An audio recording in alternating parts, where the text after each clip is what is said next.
வீரா மாறன் சீரியல்ல என்ன நடக்குதுன்னு ஒரு குட்டி ப்ரோமோவை பார்க்கலாம் வாங்க. வீடியோக்குள்ள போகலாம். அப்படிங்களை ஏற்பாடு பண்ணி பிருந்தாவை கையுங்காலும் கட்டி போட்டு பண்ண தொட்டிக்குள்ள போட்டுடுறாங்க விஜய். பிருந்தா சாகட்டும், நாளைக்கு நல்ல பதிலா வரணும். அவளை கொண்டு தண்ணி தொட்டியில போட்டுட்டு யாருக்கும் தெரியாம யார் கண்ணலிக்கும் படாம இங்கிருந்து தப்பிச்சு ஓடிடுங்க. நாளைக்கு உங்களுக்கு பணத்தை நேரடியா நான் கொண்டு வந்து கொடுக்குறேங்கிறாங்க விஜய். சரி மேடம், ஆளை மட்டும் அடையாளம் காட்டுங்க, சத்தம் இல்லாம முடிச்சு கட்டிடுறோன்னு சொல்லிட்டு வீட்டுக்குள்ள விஜய் அப்படிங்களை வரவழைக்கிறாங்க. பிருந்தாவை அடையாளம் காட்டுறாங்க. காட்டி கூப்பிடுற மாதிரி குரல்ல பிருந்தா பிருந்தான்னு கூப்பிடவும் கார்த்தி தான் கூப்பிடுறாருன்னு நினைச்சு பிருந்தா ஏமாந்து வெளியில வர்றாங்க. வெளியில வந்த நேரம் பார்த்து அந்த ரபடிங்க கர்ச்சீப்ல மயக்க மருந்த தொடவி பிருந்தா முகத்துல அப்பனதும் அப்படியே குண்டு கட்ட பிருந்தாவை தூக்கிட்டு போய் அங்க தண்ணி தொட்டியில போட்டுறாங்க. வீட்டுல எல்லாருமே பிருந்தாவை காணோன்னு ஆள மோதிக்கிட்டு இருக்காங்க. விஜய் மட்டும் ஜாலியா ஜம்முன்னு வெளியில நின்று அண்ணாந்து அந்த பண்ண தொட்டியவே பார்த்துட்டு இருக்காங்க. மாறனுக்கு போவிலையும் வரையிலையும் விஜய் மேலதான் சந்தேகமா இருக்கு. விஜயை பல தடவை கேட்டு பாக்குறாங்க. விஜய் எனக்கு தெரியாது என்ன மச்சான், அவ நான் தான் என்னமோ கொன்னு போட்டிருக்கிற மாதிரி என்னையே சந்தேகப்பட்டு கேக்குறீங்க. அவ எங்க போனாலோ யார் கூட போனாலோ எப்படி தெரியும்? ஒரு வேளை இந்த வாழ்க்கையை வேண்டாம் ஒன்றும் வேண்டாம்னு வெறுத்து போயிட்டாலோ என்னவோ இப்படியெல்லாம் சொல்லி எல்லாத்தையுமே திசை திருப்ப பார்க்குறாங்க விஜய்.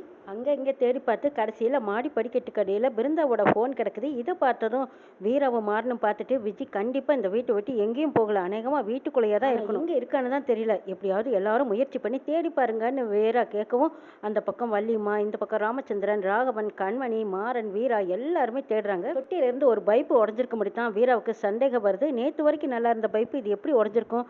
யாரோ கால் வச்சு தான் உடைச்சிருக்காங்க. தொட்டி மேல யாராவது ஏறி கால் வச்சு உடைச்சிருப்பாங்களா? மாறா இங்க வாவேன், இதை பாரு, நேற்று வரைக்கும் நல்லா இருந்த பைப்பு இன்னைக்கு உடஞ்சிருக்கு, டேங்குள்ள எட்டி பாருங்கிறாங்க.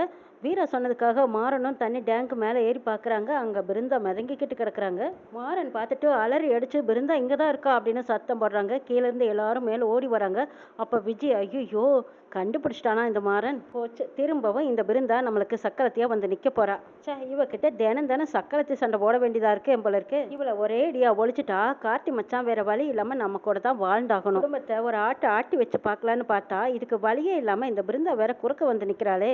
இவளை கொல்லணும்னு நினைச்சாலும் முடியல. இப்போ எப்படியும் காப்பாத்திடுவாங்களா இல்லை செத்துருப்பாளான்னு தெரியலையே. என்னதான் தகவல்னு சீக்கிரம் சொன்னா நல்லா இருக்கும் அப்படின்னு எட்டி எட்டி பார்த்துட்டு இருக்காங்க. ராமச்சந்திரன், வள்ளிமா எல்லாரும் மாடியில் ஏறி போய் பார்க்குறாங்க. அங்கே பிருந்தாவை வெளியில தூக்கி போட்டிருக்காங்க. தண்ணியை நிறைய குடிச்சிருக்காங்க. பிருந்தா கை காலெல்லாம் தேய்ச்சி தண்ணியை வெளியில் எடுக்கிறாங்க. டாக்டர்மா வராங்க. இன்ஜெக்ஷன் போட்டு மாத்திரையெல்லாம் கொடுத்து இன்னும் கொஞ்சம் நேரத்தில் கண்ணு முழிச்சிருவாங்க. முழிச்சிட்டாங்கன்னா எந்த பிரச்சனையும் இல்லை. அதுக்கு மேலே ஏதாவது பிரச்சனைனா நீங்கள் எனக்கு கால் பண்ணுங்கன்னு சொல்லிட்டு அங்கேருந்து போகிறாங்க. பிருந்தா ஆட்டியோட குரல் கேட்டதும் கண்ணு முழிச்சு பார்க்குறாங்க. அப்போ தான் வீரா, கண்மணி, லட்சுமி அம்மா இவங்க எல்லாத்துக்குமே உயிரே வருது. அப்பாடா பிருந்தா எப்படியோ தப்பிச்சிட்டான்னு நினைக்கிறாங்க. எல்லாத்துக்கும் காரணம் இங்கே நிற்கிறாளே விஜய் அப்படின்னு சொல்லி எல்லாரும் விஜயை திட்டுறாங்க. ஐயோ என்ன மச்சான் இது, அவ தப்பான முடிவு எடுத்ததுக்கு என்ன எல்லாருமா சேர்ந்து திட்டுறீங்க?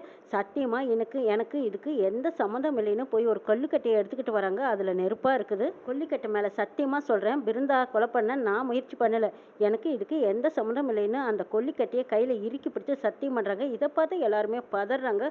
ஐயோ என்ன விஜய் இது, தனல போய் இப்படி தைரியமா தொடறீங்கிறாங்க. ஆனா கையில ஸ்டிக்கரை ஒட்டிக்கிட்டு தான் விஜய் அதை தொட்டிருக்காங்கன்னு அவங்க இருக்கிற யாருக்கும் தெரியல. நடிக்க தெரிஞ்ச விஜய் எல்லாத்தையும் நம்ப வைக்கிறாங்க. இது தெரியாம வள்ளி அம்மா விஜய் பக்கம் நியாயம் பேசுறாங்க. இங்க பாருங்க, அவளை நான் பெறாத பிள்ளையா இருக்கலாம், இருந்தாலும் நான் இனிமே விஜய்க்கு தான் சப்போர்ட்டா இருப்பேன். விஜய் பொய் சொல்லல, எதுக்கு எடுத்தாலும் விஜயவே குறை சொன்னீங்கன்னா அப்புறம் நான் பொல்லாதவளாயிடுவேன் பார்த்துக்கோங்க. அவர் வேலை என்னமோ அதை மட்டும் பாருங்க. அம்மா தாயே, இதை பாருங்க லட்சுமி அம்மா, உங்க பொண்ணு பிருந்தானால தான் இவ்வளவு பெரிய பிரச்சனை வீட்டுல நடந்துட்டு இருக்கு.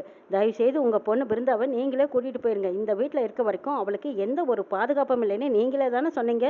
பாதுகாப்பு இல்லாத வீட்டுல நீங்க விட்டு வைக்க வேண்டாம், கூட்டிட்டு போங்கங்கிறாங்க. அடிய பிருந்தா, இதுக்கு மேல நம்மளுக்கு இந்த அசிங்கமெல்லாம் தேவைதானா? பேசாம நம்ம வீட்டுக்கு வந்துடுடி, உன் படிப்பு நீ படின்னு ஒரு வாழ்க்கை இருக்கு, அதை பார்த்து போலாம் வான்னு கூப்பிடுறாங்க லட்சுமி.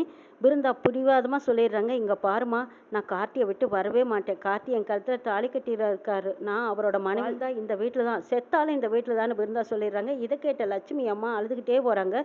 பாட்டியா வீரா, நான் இவளுக்கு என்னதான் புத்தி சொல்லி கூட்டிட்டு போவேன்? முடிவா இருக்கிறவளை என்னால திருத்தவே முடியாது, பேச்சு கேட்கவே கூடாதுன்னு முடிவா இருக்கியா பிருந்தா?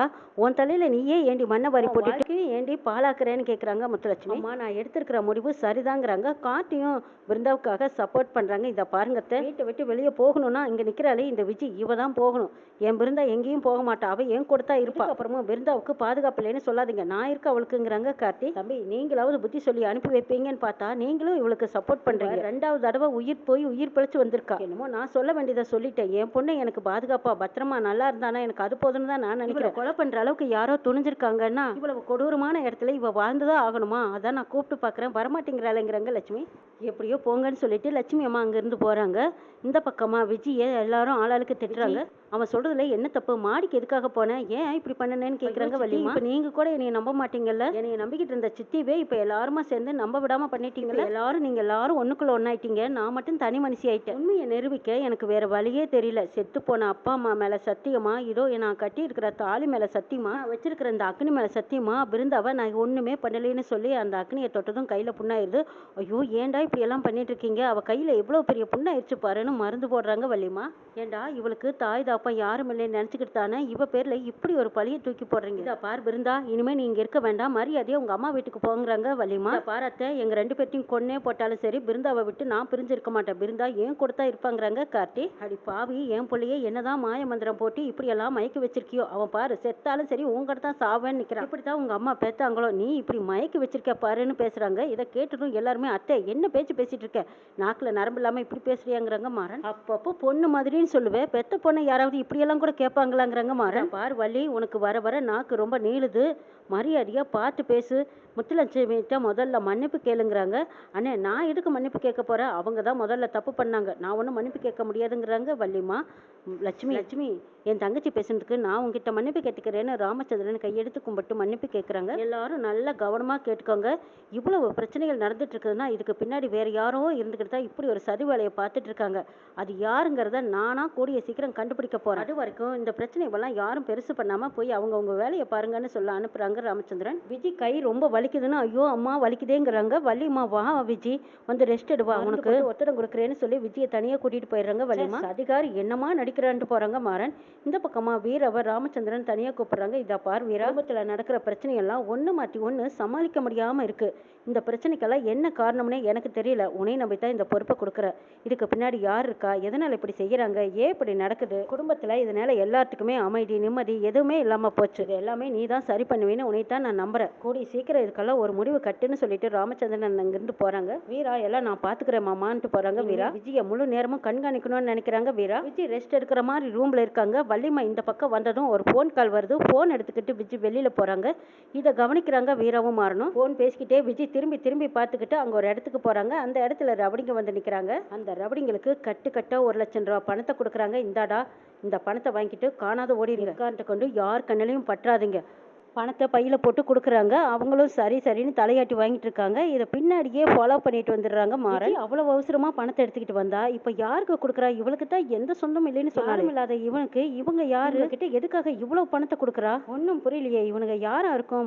முகத்தை பார்க்கவே முடியலையேன்னு மாறன் பின்னாடி நின்று பார்த்துட்டு இருக்காங்க. ரவுடியும் பணத்தை எடுத்து பாக்குறாங்க. அப்பாடா 1 லட்சம் ரூபாய் பணம் நீட்டா 1 மாசத்துக்கு செலவு பண்ணலான்னு நினைச்சு மறுபடியும் பணத்தை உள்ள வைக்கிறாங்க. மாறன் பின்னாடியே நின்று ஆளை தட்டி போட்டு பணத்தை பிடுங்குறாங்க. யாருடா உனக்கு எதுக்காக இந்த பணம் கொடுத்தாங்கன்னு கேக்குறாங்க. அந்த நபரும் பணத்தை விட்டுட்டு தப்பிச்சு ஓடிடுறாங்க. இந்த பக்கமா வீராவும் விஜய ஃபாலோ பண்ணிட்டு வந்திருக்காங்க. அந்த ரவுடிய பார்த்துட்டு ஆமா இவன் எதுக்கு இவகிட்ட இவ்வளவு பணம் வாங்குறான்னு வீராவுக்கு சந்தேகமா இருக்கு. இந்த ரவுடிய பார்த்த மாதிரியே இருக்கே, இவனை எங்க பார்த்திருப்போன்னு வீரா யோசிச்சுட்டே வீட்டுக்கு வராங்க. வீட்டுக்கு வந்த வீரா பென்டிரைவை தேடி பாக்குறாங்க. அந்த பென்டிரைவ்ல நம்ம பார்த்த வீடியோல இருந்த ரவுடி இவனா தான் இருப்பானா? பென்டிரைவை போட்டு அந்த வீடியோவை நம்ம செக் பண்ணி பார்க்கலான்னு சொல்லி வீரா பென்டிரைவை தேடுறாங்க. அவங்க வச்ச இடத்துல பென்டிரைவை காணோம். எல்லாத்துக்கிட்டையும் வந்து கேட்டுட்டு இருக்காங்க. நான் வீட்டுக்குள்ள வச்சிருந்த பென்டிரைவை காணோம், யார் எடுத்தீங்க? எடுத்திருந்தா ஒழுங்கு மரியாதையா சொல்லுங்கன்னு வீரா கேக்குறாங்க. அப்பதான் விஜய் யோசிக்கிறாங்க, இவகிட்ட நமக்கு எதுக்கு பம்பு? டிரைவ்ல தான் எந்த ஆதாரம் கிடையாது. இப்ப அந்த ரவடியும் ஊரட்டு ஓட போறான். இவளால கண்டுபிடிக்க முடியாது. தாராளமா கொடுத்துடலாம்னு நினைச்சிட்டு விஜய் ஓடி வந்து இங்க பாருங்கக்கா, இதுவான்னு பாருங்க. வீரா திரும்பி பாக்குறாங்க. இது எப்படி உன் கைக்கு வந்துச்சுன்னு கேக்குறாங்க.